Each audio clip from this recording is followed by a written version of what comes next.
Seorang pria berinisial S, 58 tahun, warga desa Semagar, Kecamatan Girimarto, ditemukan meninggal dunia di sebuah kebun pada Februari lalu.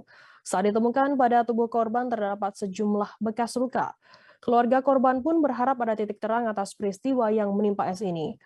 Informasi lebih lengkapnya akan disampaikan oleh rekan jurnalis kami dari Tribun Solo, ada Erlangga Bima Sakti yang akan melaporkannya.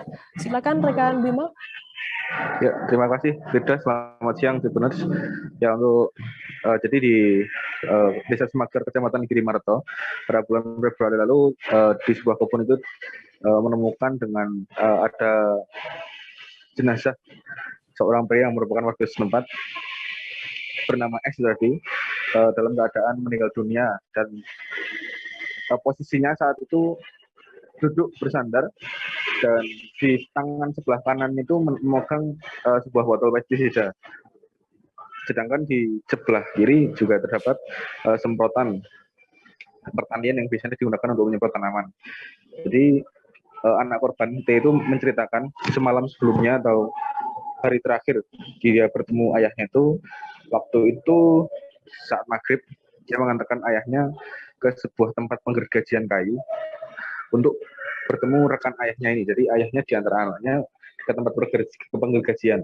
Nah, si anak ini mengantar sampai ke penggergajian, kemudian ditinggal pulang. Tak berselang lama itu si anak mendapat pesan dari rekan ayahnya tadi yang mengabarkan bahwa ayahnya tidak ada di tempat. Padahal saat maghrib sudah diantarkan di tempat penggergajian itu. Nah, setelah itu malamnya si anak juga mendapatkan pesan dari ayahnya yang berbunyi intinya dia disuruh untuk menutup pintu karena ayahnya malam itu tidak pulang. Jadi akan menginap di gubuk yang berada di sekitar kebun. Nah, begitu. Dan di malamnya lagi, lebih malam sekitar jam 11 itu, si anak bernama T ini mendapatkan pesan dari temannya bahwasanya gubuk ayahnya yang berada di sekitar perkebunan itu dalam keadaan terbuka dan tidak ada orang. Si anak saat itu belum menaruh curiga ya, jadi sudah masih mencari-cari ayahnya. Pagi harinya dia mengirim pesan ke ayahnya lagi, mencari keberadaan ayahnya, namun tidak dibalas, telepon juga tidak diangkat. Jadi sehari setelahnya itu si anak dari pagi sampai siang itu mencari keberadaan ayahnya di mana-mana, namun tidak ada.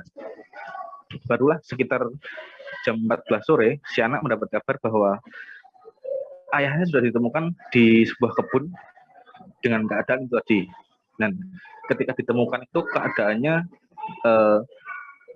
ada bekas-bekas luka, mulai di bahu kanan, bahu kiri, kemudian di wajah itu biru menghitam. Namun si anak tidak menaruh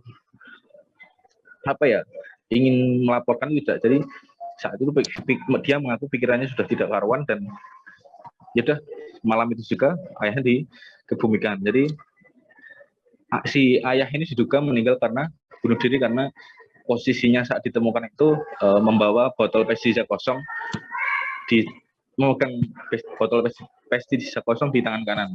Namun si anak tidak begitu percaya kalau ayahnya ini meninggal dunia karena bunuh diri, karena berdasarkan pengakuan anak, si ayah ini tidak mempunyai masalah, tidak ada masalah utang piutang dengan tetangga maupun keluarga. Jadi sekitar 2 bulan setelah meninggalnya sang ayah ini, si anak berharap kepada pihak-pihak berwajib